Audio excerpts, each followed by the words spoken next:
Pocos creerían en otras latitudes lo que hemos visto y vivido en Valdivia si no se hubiera dejado constancia de ello en este documento.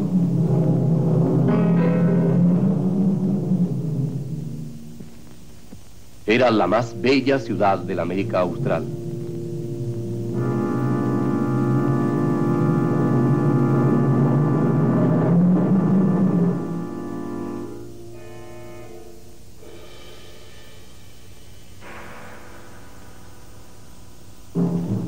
Solo quedaba la voluntad de renacer.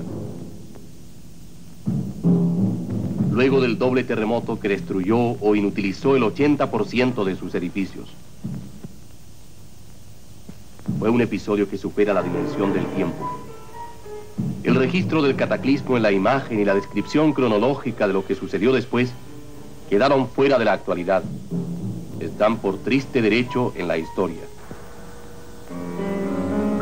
La ciudad entera había descendido con el terreno más de 1,5 metros.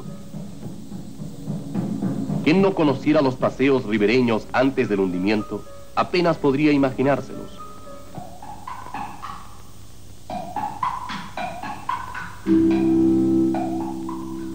De ellos, solo quedan las grietas profundas y la ruina.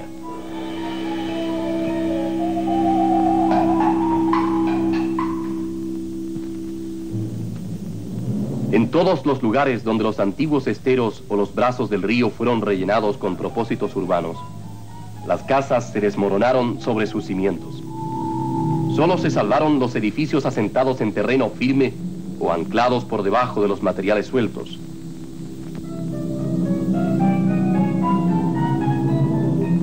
El terremoto resucitó el olvidado plano topográfico de la ciudad antigua.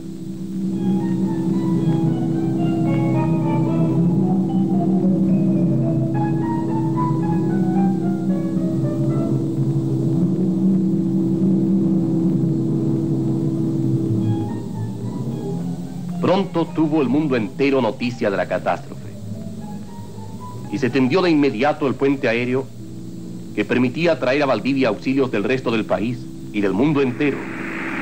Millones de hombres y mujeres sintieron entonces a Chile con valor de símbolo y fueron espoleados en el más noble sentimiento de la especie humana.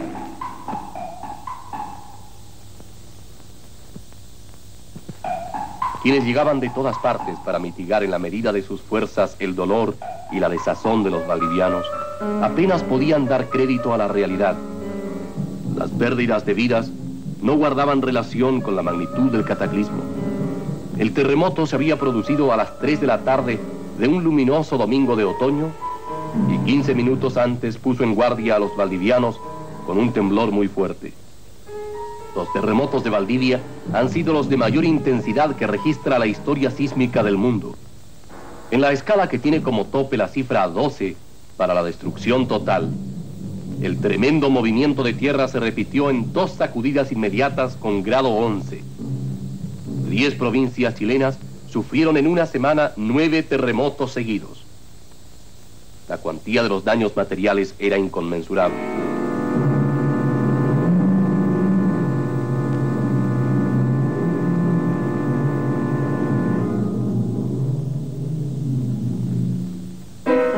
Al hundirse el terreno, las aguas del río invadieron millares de hectáreas del área urbana y de fértiles cultivos y los sepultaron para siempre.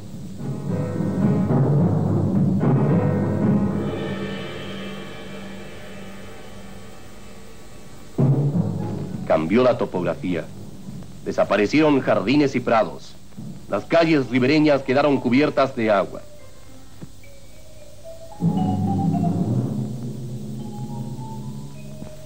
La estatua del héroe indicaba los perfiles de la destruida urbanización. Al hundirse la tierra, las márgenes del río se extendieron en varios centenares de metros. Las aguas anegaron las ruinas de muchas industrias. En cuanto a la pérdida de bienes, las consecuencias del hundimiento fueron tan graves como las del terremoto. Los pobladores de la ribera lo perdieron todo: casas, muebles, cultivos, útiles de trabajo, ropa, alimentos.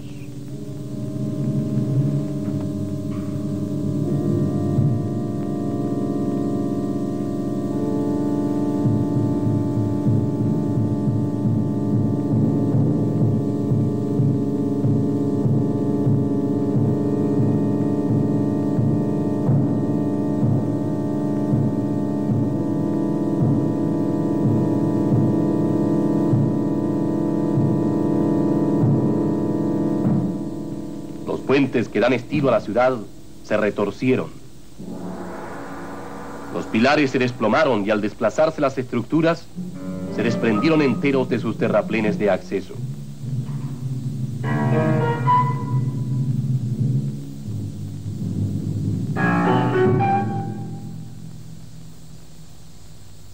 Hoy puede navegarse entre los estribos inclinados por donde antes se hallaba el paseo tradicional de los valdivianos.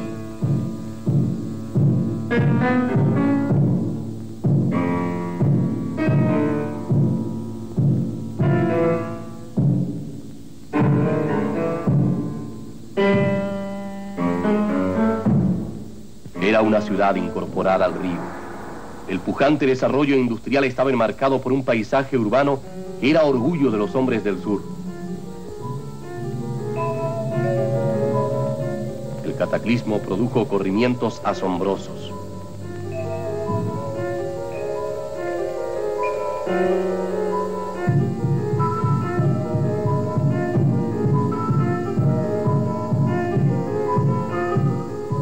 Hubo roturas increíbles.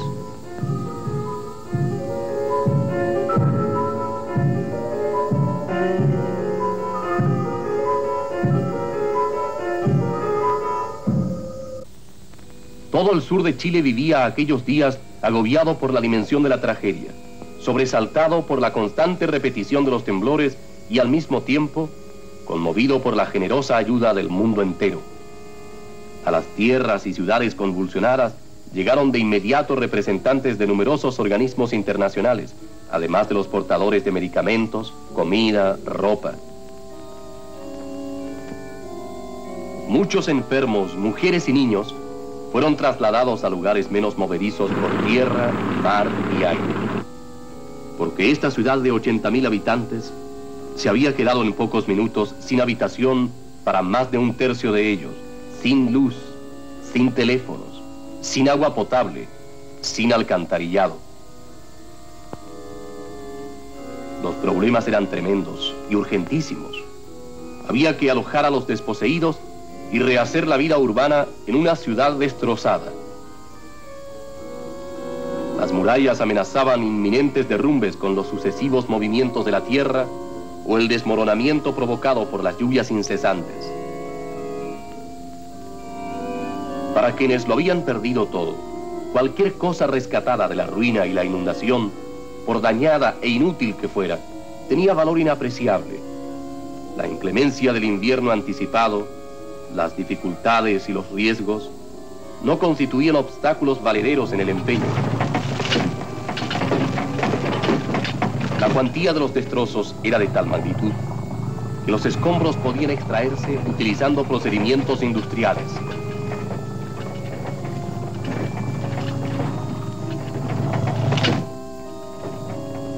La estación del ferrocarril hubo de ser totalmente demolida.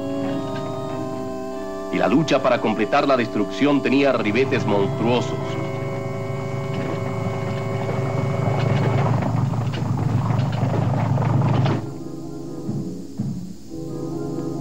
En las casas habitables, el privilegio de un baño era ofrecido como natural obligación.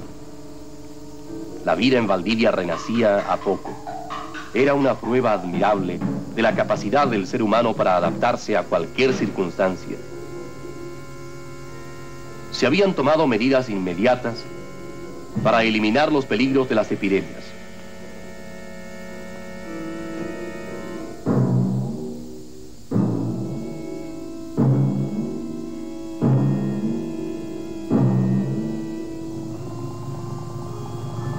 El hundimiento del terreno y la rotura de los puentes obstaculizaban en gran manera las comunicaciones. Los que no pudieron o no quisieron salir de la ciudad por aire o por mar, comenzaron a trasladarse con los escasos bienes salvados a las partes altas.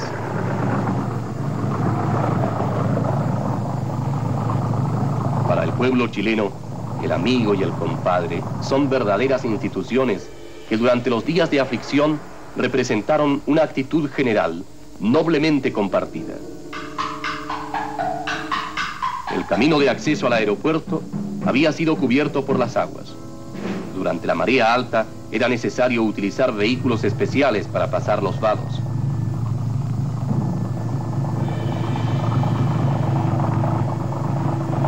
Las rutas que comunican a Valdivia con el norte y el sur del país estaban destrozadas. Las grietas del terreno, el exceso de carga causado por las caravanas de camiones portadores de auxilios y las lluvias dificultaban hasta la desesperación el tránsito y los trabajos para rehabilitarlas.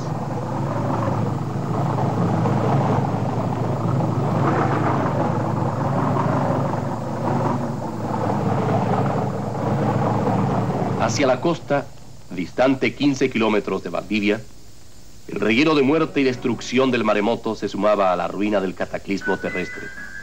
Pueblos enteros de pescadores desaparecieron.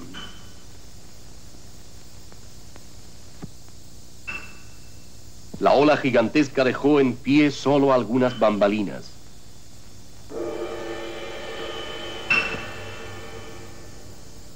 La miseria enterrada o los árboles rotos decorados con la lana de los colchones. Los barcos hicieron viajes demoníacos. Salieron del puerto a alta mar con sus tripulantes, pero sin control posible, y se hundieron o fueron a varar a distancias enormes de sus fondeaderos.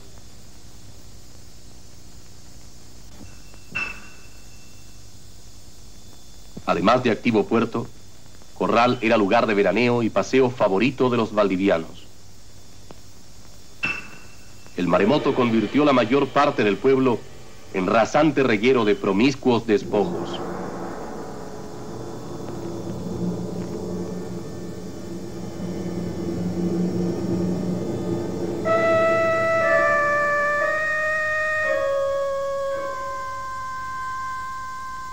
Pareciera imposible rendirse ante la evidencia.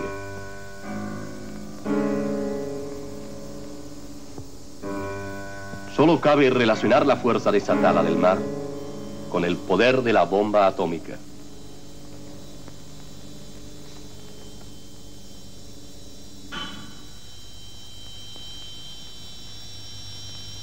En Corral había unos altos hornos.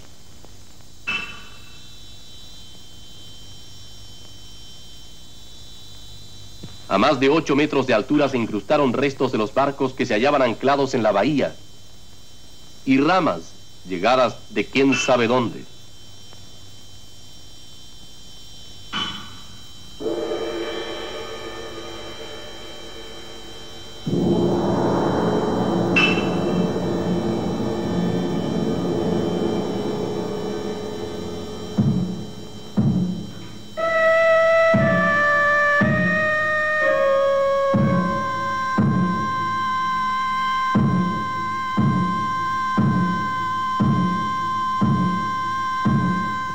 Cuesta concebir cómo un lanchón cargado hasta los bordes pudo saltar con la ola, rompiéndolo todo a su paso por encima de las altas estructuras. Ciertamente, los ojos se niegan a dar crédito a la imagen.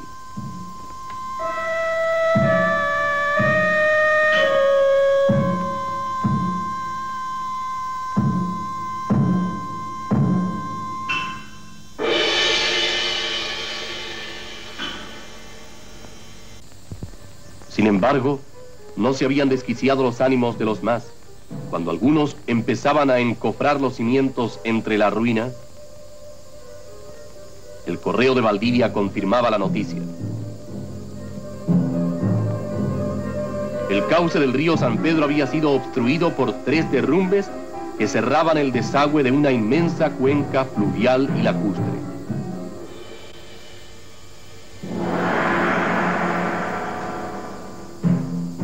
El mismo día fatídico de mayo, a 80 kilómetros de Valdivia hacia la cordillera, las montañas se habían estremecido como en el bíblico parto de los montes. Los cerros se abrieron y en el cajón desgarrado se mezclaron con el fango los restos de una naturaleza deshecha. Al partirse las montañas, selvas enteras se desplazaron a más de 500 metros de su lugar de origen. Algunos árboles se mantuvieron en pie durante el traslado. Los más se rompieron con el cataclismo. Aparentes rocas que se deshacen con las manos componían la mayor parte de un estrato inestable en la base de los cerros.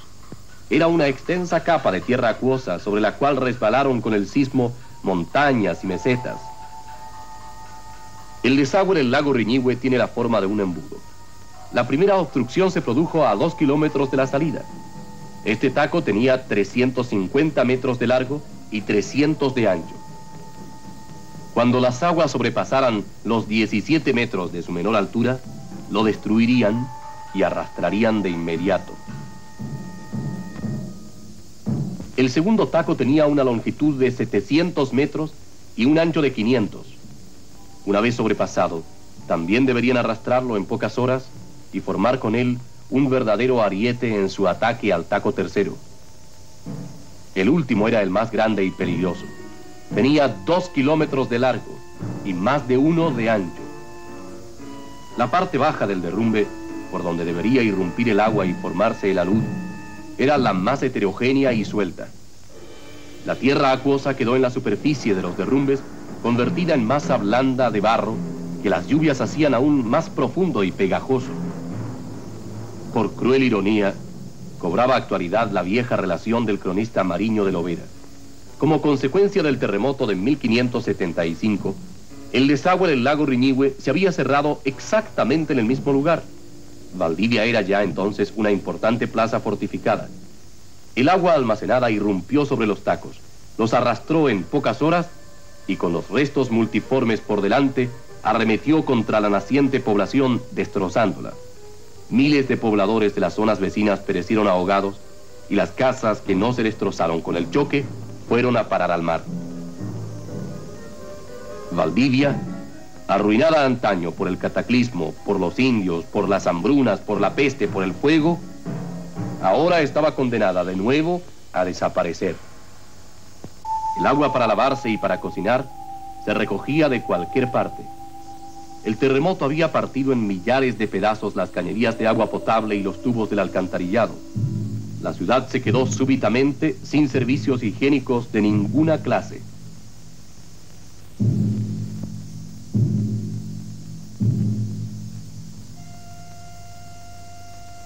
Muchos utensilios quedaron a la intemperie.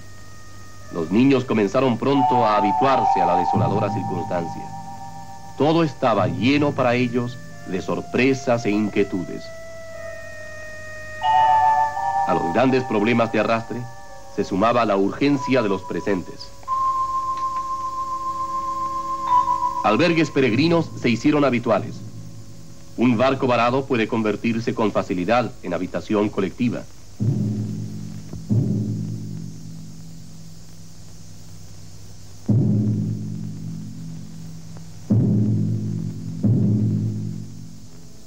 Los bomberos habían iniciado el mismo día del terremoto una labor que no se interrumpiría durante varios meses.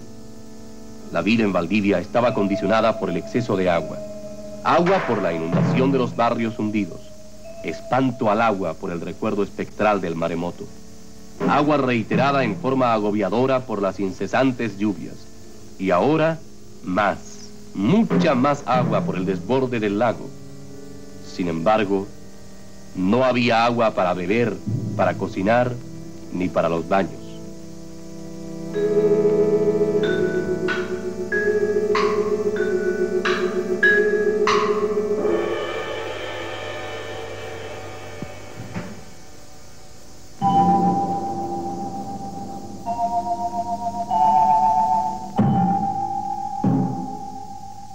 Era necesario instalar a 30.000 desposeídos por el cataclismo, más de la mitad de la población que quedaba en Valdivia. Para ello se llevaron a cabo inmediatos planes de urbanización provisional y se habilitaron humildes rucas. Resultaban incómodas y elementales, pero en razón de su poco peso y de su estructura triangular, soportaban con absoluta seguridad los sucesivos temblores que estremecían la tierra 4 o 5 veces todos los días. La distribución sistemática de los alimentos que llegaban sin cesar de todas partes eliminó por completo el hambre.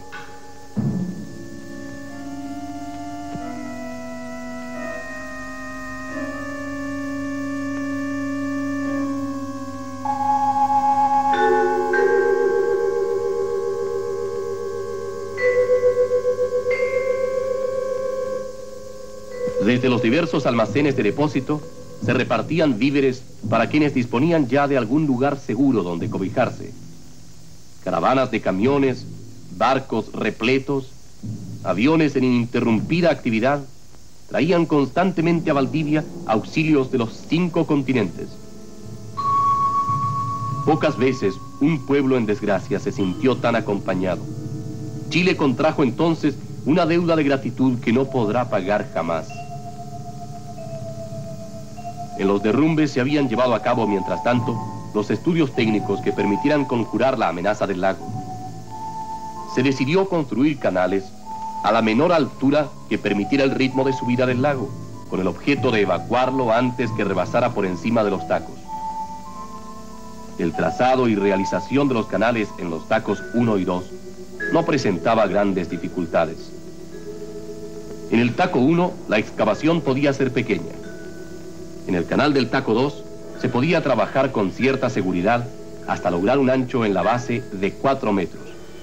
Se había resuelto excavar los canales por el borde de los tacos en terreno natural duro, no afectado por los derrumbes, con el propósito de evitar la rápida erosión que se habría producido al atacar el agua a las tierras sueltas. El canal más importante, el del taco 3, debería cumplir su función cuando el nivel del lago hubiera llegado a 20 metros sobre el antiguo. Comenzó la lucha contra el barro. Se trajeron bulldozer y tractores en cantidades adecuadas. Llovía sin cesar. Durante 3 días, un temporal provocó la rápida subida del lago y formó en la superficie de los derrumbes una espesa capa de barro que inutilizaba las máquinas.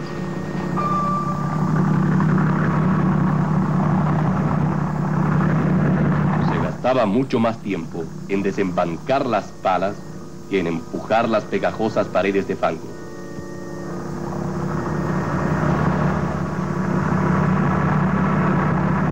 Quienes acudían al escenario de la batalla regresaban desalentados.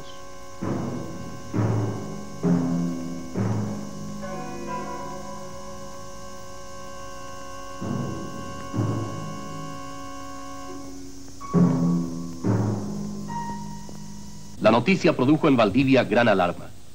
El único tema era el de la llegada de la ola arrasadora y su altura.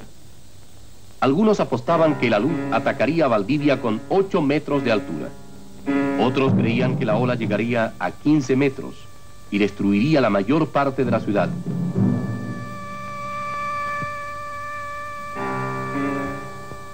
Los pobladores de los barrios amenazados, que no habían perdido sus casas por el terremoto o el hundimiento, optaron por evacuarlas. O decidieron abandonar el escenario de tantas angustias. En alguna instalación industrial se levantaron verdaderas trincheras con sacos de arena. Tales preparativos daban apariencia bélica al acontecimiento.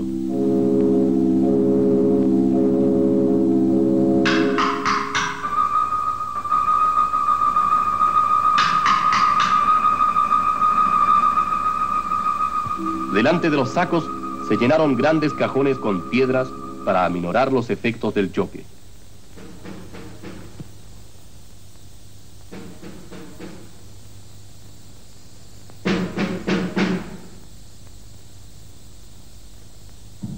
En los derrumbes, ante el fracaso de la máquina, se resolvió hacer lo único posible: abrir los canales a mano.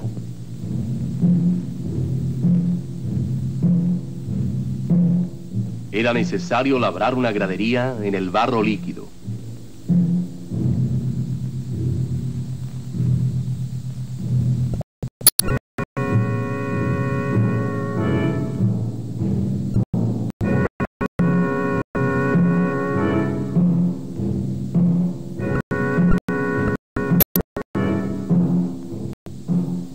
...450 obreros, con ritmo isócrono y siempre en aumento, debían excavar los canales en el plazo fatal de 3 semanas. Hombres menos templados se habrían dado pronto por vencidos.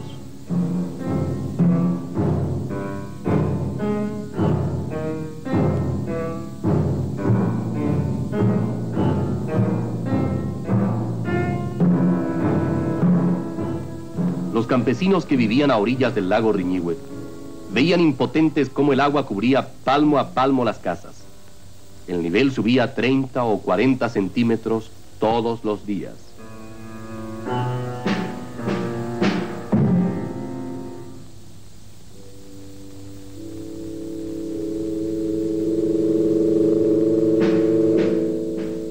Fueron horas de prueba para los valdivianos.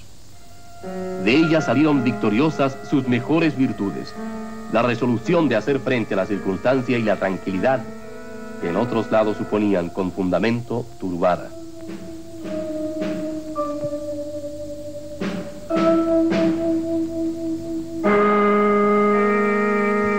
Estudiantes y profesores de la Universidad de Chile, llegados de Santiago y Valparaíso, dirigían los trabajos de autoconstrucción, ayudando sin descanso a los pobladores en la urgente tarea de rehacer sus casas en mejores condiciones y a cubierto de la nueva amenaza. La vida en la ciudad transcurría ahora condicionada por la forzosa espera. Se habían evitado las epidemias y los servicios públicos improvisados cumplían sus funciones de bien común.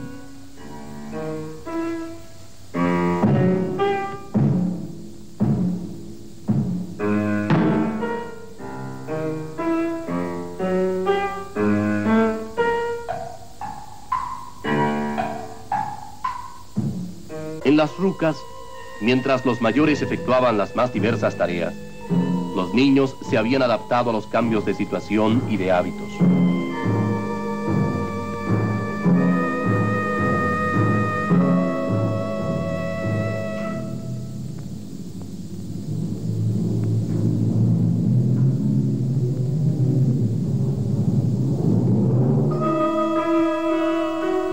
Y soportaban estoicamente el frío y el barro.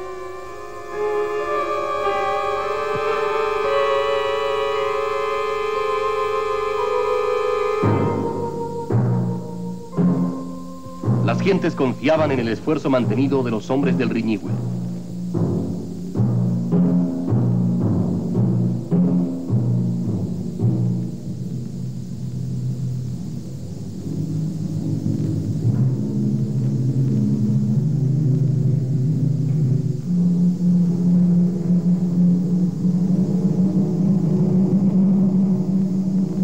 Había un tácito entendimiento entre estos rostros mudos que sobrellevaban con dignidad su tragedia, y los hombres del Taco 3.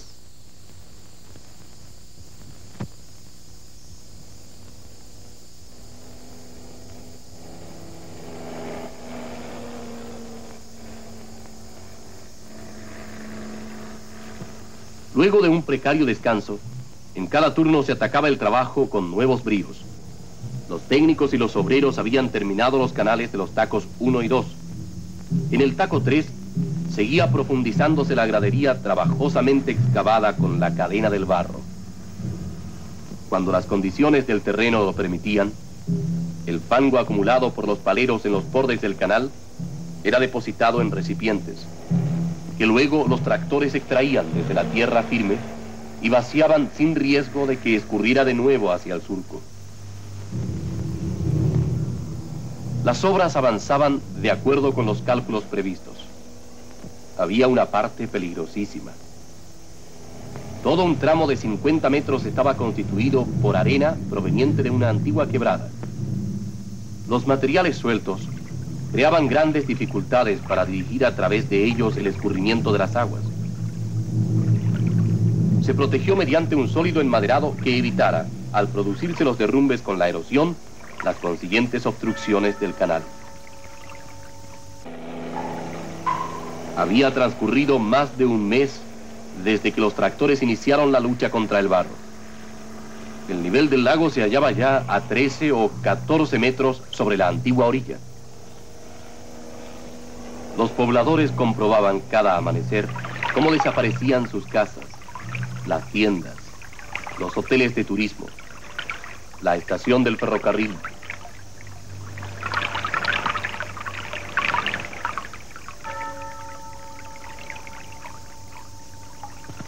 Todos aunaban sus fuerzas para salvar la madera, que era su riqueza y debería servir en la reconstrucción.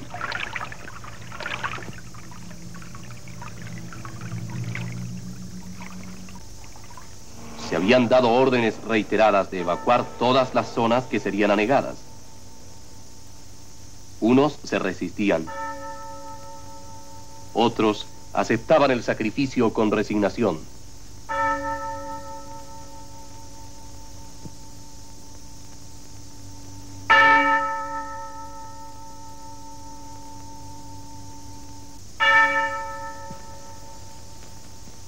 En la parte más elevada de Valdivia, un vigía permanente daría la noticia inmediata de la llegada de la ola, de su altura y de los peligros del anegamiento.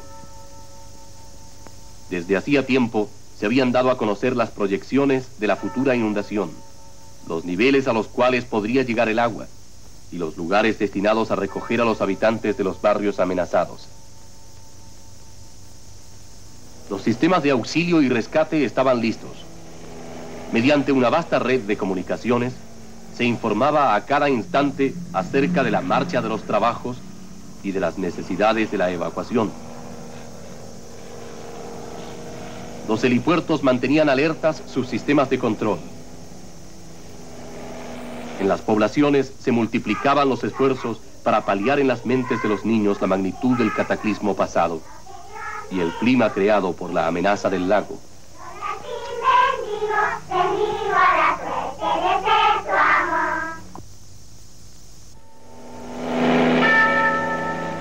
Los canales de los Tacos 1 y 2 habían sido abiertos unos días antes.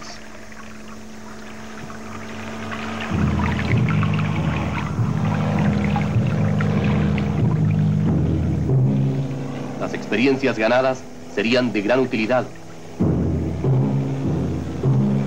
Para proteger el canal del Taco 3 de la irrupción de tablas y troncos, se tendió una barrera de bidones amarrados con cadenas.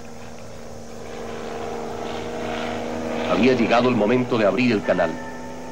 Los obreros del Riñihue iniciaron esa mañana el ataque al barro con el ánimo de las grandes determinaciones. Se comenzó a rebajar el muro.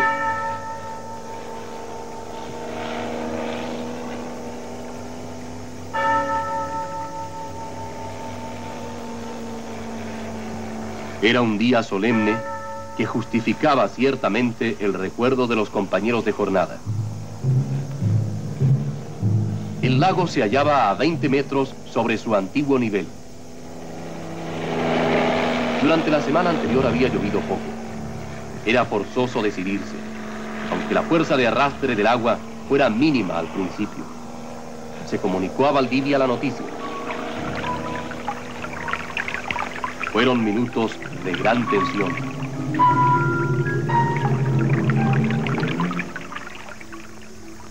Del éxito o del fracaso dependían la salvación de Valdivia o el desastre.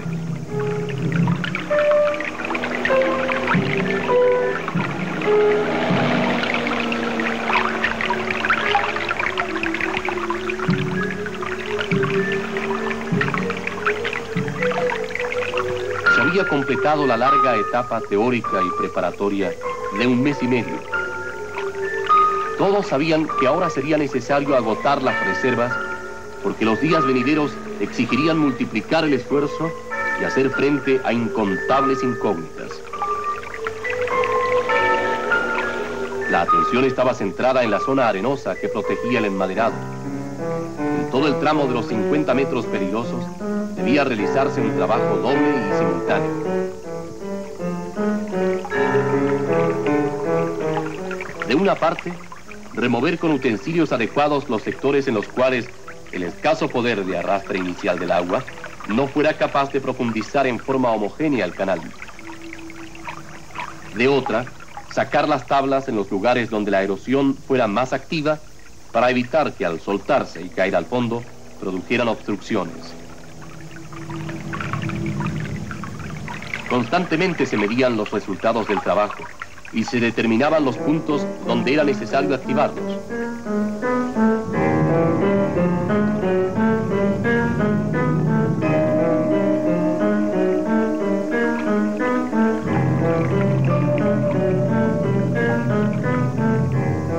Se producía otra paradoja similar a la de Valdivia. A las espaldas de estos hombres se acumulaba una masa de varios miles de millones de metros cúbicos de agua. Y para abrirle cauce, debía empujarse ahora con mangueras de presión.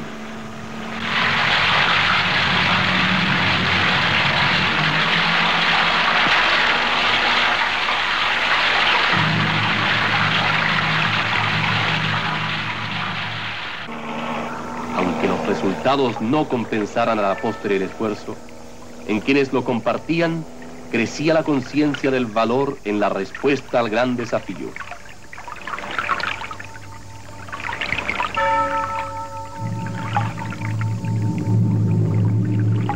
En Valdivia se tuvo noticia inmediata de la apertura del canal.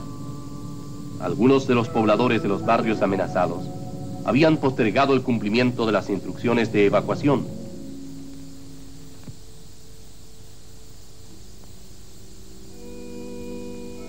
Tal vez les animaba la esperanza de un milagro, o simplemente la duda en cuanto a la magnitud y los peligros de la incierta avalancha. El agua alcanzaba su máximo nivel. Dentro de poco se igualarían los caudales de entrada y salida, y ya no subiría más. De Riñihue apenas quedaban a salvo los segundos pisos y los tejados de algunas casas. Los pobladores desesperaban de que la pesadilla tuviera fin.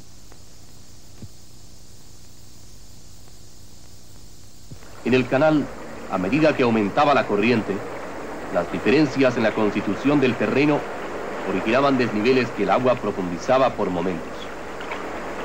Aparecían sin cesar obstáculos que era necesario extraer por cualquier procedimiento. Para ayudar al trabajo de las aguas, los pistones de presión se introducían ahora amarrados a la punta de largas pértigas con el objeto de llegar al fondo. Los peligros eran cada vez mayores. Se improvisaron arriesgados navegantes.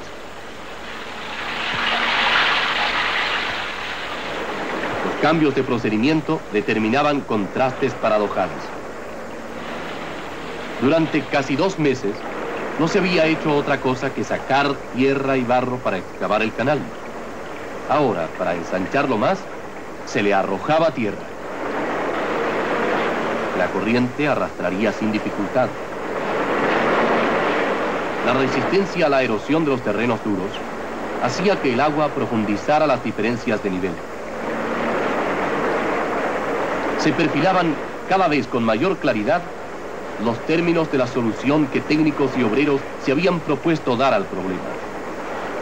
El exiguo canal se estaba convirtiendo en el nuevo cauce del río San Pedro, que debería desaguar con el mínimo caudal posible la masa formidable acumulada en el lago Riñihue. Para ello, el agua, controlada y dirigida por el hombre, lo profundizaría y ensancharía por el lecho de terreno duro elegido, bordeando los derrumbes hasta convertirlo en verdadero torrente.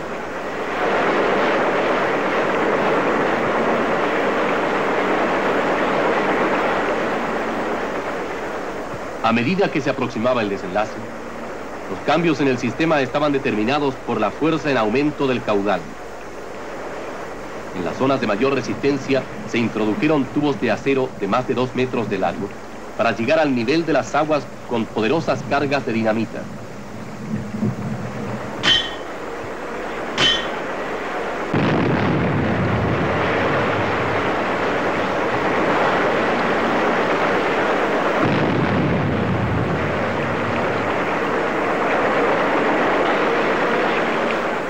Pronto el estruendo de las explosiones debería ser superado por el que provocarían los derrumbes que el torrente causaba al labrarse el camino trazado.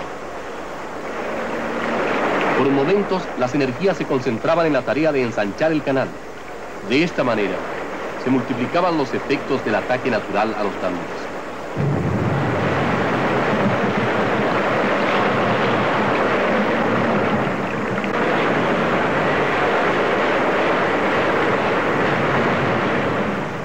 Hasta ese momento, la formación del cauce se había producido de acuerdo con los pronósticos de los técnicos.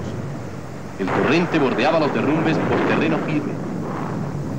Constantemente aparecían formas y paisajes cambiantes que en pocas horas debían desaparecer. Los enormes desniveles que causaba la erosión produjeron una caída de más de 15 metros. Ahora cabía traer a la memoria la magnitud del problema.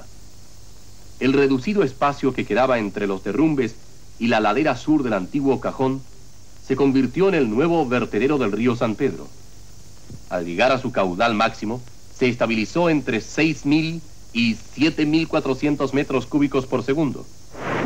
15.000 menos de los que hubieran arrollado los derrumbes sin la gesta del Taco 3.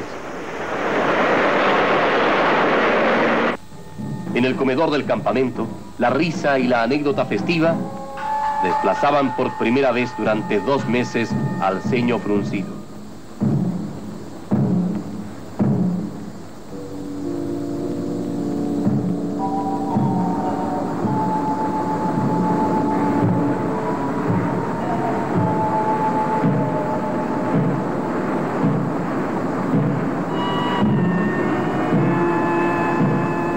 Era una victoria sin precedentes, en la que muy pocos creyeron al plantearse los términos del desafío.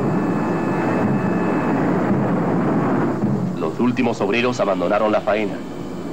Estaban cansados, pero totalmente satisfechos porque se sabían autores principales de la hazaña.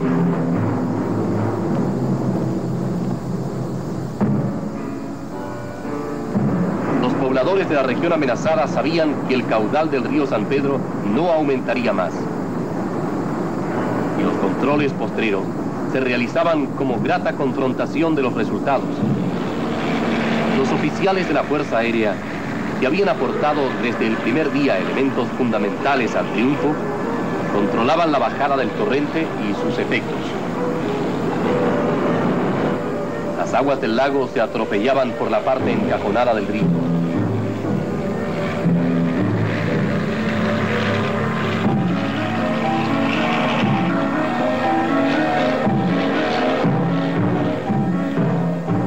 Al abrirse en Las Vegas, perdían su fuerza y los predios ribereños sufrían la inundación con daños muy inferiores a los supuestos durante tanto tiempo.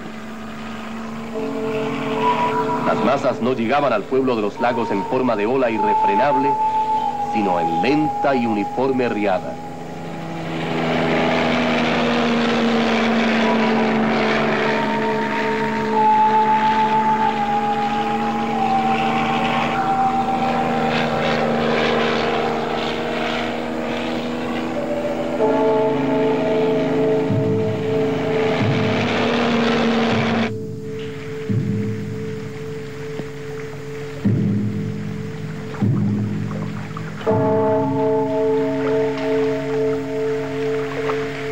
Los campesinos veían sus casas inundadas, pero no destruidas.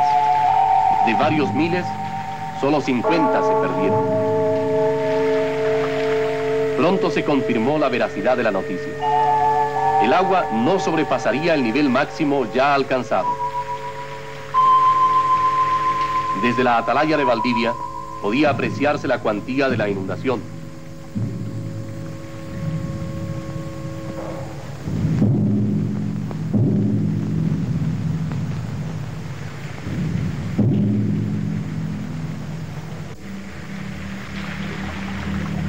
Las defensas de las instalaciones industriales funcionaron perfectamente.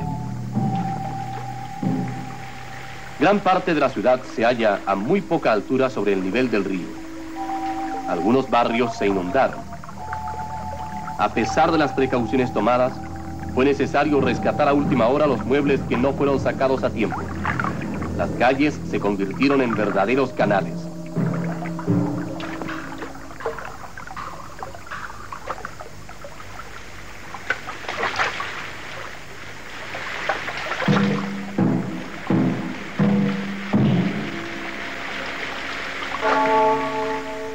La pesadilla del agua llegaba a su fin. Y en el testimonio sobreviviente de una bomba de benzina, aparecía de nuevo la paradoja. Hasta el último momento los bomberos dieron el ejemplo.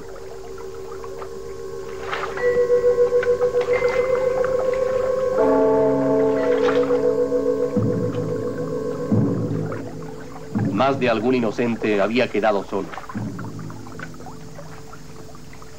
Muchos valdivianos siguieron viviendo en los segundos pisos de sus casas hasta que bajaron las aguas. Como los barrios inmediatos al río habían sido inundados, pero no destruidos, y no se registró una sola víctima fatal, pronto respondieron los más a la conjurada amenaza con su probado sentido del humor. La excitación colectiva estimuló la imaginación de los constructores navales, porque en esta improvisada Venecia, todo lo que flotara era objeto de inmediata demanda. Ya habían transcurrido varios días con las partes bajas de Valdivia inundadas. El río San Pedro se hallaba estabilizado en su caudal regular de 6.000 metros cúbicos por segundo. El ataque del torrente a las laderas que lo encerraban daba los toques finales a la culminación del formidable espectáculo. Alguien dijo, es como si contempláramos la transformación del mundo.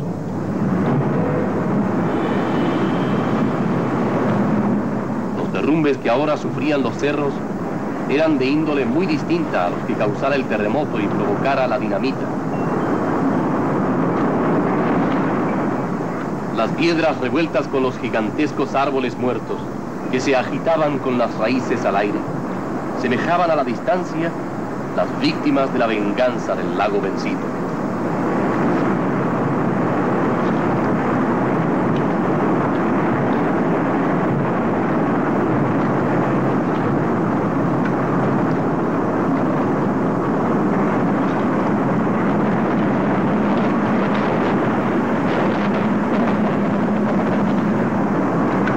La gran mutación de la naturaleza, estremecida por la voluntad del hombre, cerraba de esta manera la historia de una gran respuesta.